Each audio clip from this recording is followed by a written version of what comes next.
গত 2 দিন ছিল হোলির ছুটি, তারপরে ছিল একটা রবিবার দিন, সব মিলে 3 দিন ছুটির পরে আজকে সকালবেলা উঠতে একটু অসুবিধাই লাগছিল, কিন্তু আজ আর কিছু করার নেই। আজকে স্কুল আছে। সকাল সকাল উঠেই দেখছি আকাশের মুখ একেবারেই ভার, কেমন যেন একটা মেঘলা মেঘলা ওয়েদার। তাতে কি ওই সব দেখে তো আর লাভ নেই, নিজের কাজ নিজেকে করতেই হবে।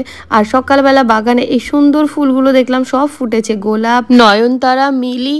তো ফুলগুলো দেখে কিন্তু মনটা বেশ ভালো হয়ে গেল। আর আগে আমার অত একটা বাগানের শখ ছিল না, কিন্তু এখন এই বাগান করা, তারপরে যখন ফুলগুলো ফোটে, সত্যি একটা আলাদা রকমই অনুভূতি হয়। বারবার করে আমি মাঝে মাঝে বারান্দায় যাই আর ফুলগুলোকে একটু একটু করে দেখি।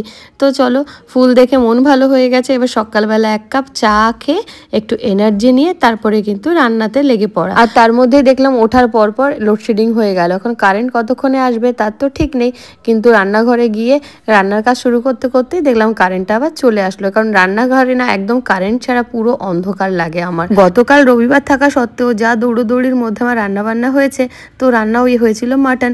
তো আজকে ভাবলাম রান্নাটা একটু নিরামিষই করব। তো কি করব এইসব চিন্তা করে বাজার তো আর যেতে ইচ্ছা করলো না, তো ভাবলাম ঘরে আছে পনির, তো পনিরই করব। আর পনিরের জন্য দেখলাম পোস্ত বের করতে গিয়ে যে অল্পই পোস্ত আছে, তো তোর মধ্যে একটু চারমগজ আর একটু কাজু দিয়ে একসাথে ভিজিয়ে রেখেছি। আর এইদিকে একটুখানি জিরে আর একটুখানি আদা আর কাঁচা লঙ্কা গোলমরিচ দিয়ে আরেকটা পেস্ট করে নেব। তো এই দুটো আমার লাগবে মশলা। আর আজকে বললাম যে নিরামিষই করব, তো পনিরের সাথে সাথে গতকাল রাতে মা ডুমুর কেটে রেখেছিল, তো সেই ডুমুরটাও করব, কিন্তু নিরামিষভাবেই করব। ডুমুর দুভাবেই করা যায়, একটাও চিংড়ি মাছ দিয়ে পেঁয়াজ টিয়াজ দিয়ে ওগুলো দিয়ে করা যায়, আর একটা কিন্তু নিরামিষভাবেও করা যায়। তো আজকে নিরামিষের মধ্যে সব রান্নাবান্না রাখবো। আর যেহেতু একটু দেরি দেরি হয়ে গেছিলো ঘুম থেকে উঠতে, আসলে এই কদিন রোজ দেরি করে ঘুমানো, দেরি করে ওঠা, মানে বিচ্ছিরি একটা লাইফস্টাইল হয়েই যাচ্ছে, কিন্তু কিছু করার নেই। আমার পুরো মোটামুটি 20-21 তারিখ পর্যন্ত এরকমই চলবে, তারপরে আবার স্বাভাবিক জীবনযাত্রায় ফিরে আসতে হবে। এই মাধ্যমিকের সিজনটায় আমার যা চাপ যায় সে আমিই জানি। আর আসলে একা মানুষের যখন ঘর বাইরে সংসার, কাজের জীবন, বাচ্চা সব সামলাতে হয়, তো তাদের যা নাকানি চুবানি খেতে হয় সেটা আমি ভালোই টের পাই মাঝে মাঝে। এগুলো কাউকে না বোঝানো যায়, না কেউ বুঝতে পারে। আর বুঝিও বা কী লাভ, নিজের কাজ তো নিজেকেই করতে হবে। কিন্তু উপরন্তু যখন লোকজন বলে কি আর কাজ, তোমার তো খুব বেশি কাজ নেই, একাই থাকো, মানে একা থাকলে সেটা সংসার হয় না, একা বাচ্চা বড় করলে সেটা দায়িত্ব হয় না, একা কাজ করলে সেটা কাজ করা হয় না, কোনো কিছুই হয় না। মানে মানুষজনের দৃষ্টিভঙ্গি দেখলে মাঝে মাঝে আমি কিছু বলার থাকে না। যাই হোক, আমি ভাবি যে ঠিক আছে, ভগবান তাদেরও কখনো এরকম 1-8 দিন থাকার সুযোগ দিন, তখন তারা টের পাবে যে আসলে কতটা দায়িত্ববোধ আর কতটা হেডেক নিয়ে নিজেকে কিন্তু চলতে হয়, সবটা সামলাতে হয়। যাই হোক, এইগুলো সবটাই কিন্তু নিজের নিজের ব্যক্তিগত পছন্দের ওপর। তবে আমি এটাই বলি, যে যেভাবেই আছে, যে পরিস্থিতিতেই আছে, সে তার জীবন ঠিকই চালিয়ে নিচ্ছে। তাকে সম্মান না দিতে পারো, অন্তত পক্ষে অসম্মান করে কোনো ছোট ধরনের কোনো কথা না বলাই ভালো। কারণ কার পরিস্থিতি কেমন সেটা কিন্তু আরেকজন বিচার করতে পারে না, তার দ্বারা সম্ভবই নয়। যাক, এইসব কথা বাদ দাও।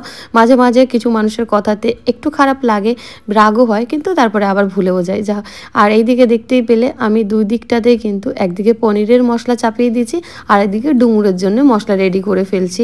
তো দুটোতেই কিন্তু প্রথমে একটুখানি গোটা গরম মশলা তেলের মধ্যে ফোড়ন দিয়ে দিয়েছি আর জিরে, আর তারপরে দিয়ে দিলাম আলুগুলো ভাজা হলে তারপরে কিন্তু আদা জিরে কাঁচা লঙ্কার পেস্টটা দিয়ে দিয়েছি, তারপরে টমেটো দিয়ে দিয়েছি। এবার কিন্তু এই যে ডুমুরের মশলাটার মধ্যে ডুমুরগুলো ঢেলে দিলাম। আর আমি এক্ষেত্রে কিন্তু একটা বলার বিষয়, ডুমুরটা একেবারেই সেদ্ধ করে নিইনি, মানে কাঁচা ডুমুরই রান্না করছি। একটু সময় লাগবে, কিন্তু এইভাবে রান্না করলে রান্নার পুষ্টিগুণটাও ঠিকঠাক থাকে আর টেস্টও বেটার হয়। আর এই দিকে পনিরের মশলার মধ্যে যখন পুরোটা কষে এসে তার মধ্যে আমি যে কাজু, চারমগজ আর পোস্তর পেস্টটা করেছিলাম সেটা দিয়ে দিয়েছি।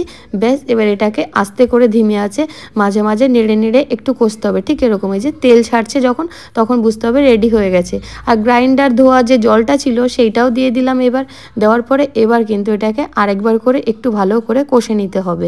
খুব বেশি সময়ের ব্যাপার না, শুধু ধিমে আছে দেখতে হবে, কারণ তাড়াহুড়ো করতে গেলে পুরো ব্যাপারটা পুড়ে যাবে। যেহেতু কাজু পোস্তর পেস্টটা একটুখানি স্টিকি টাইপসের হয়, তাই জন্য এটা কিন্তু থেকে থেকে এইভাবে করে নাড়তে হবে।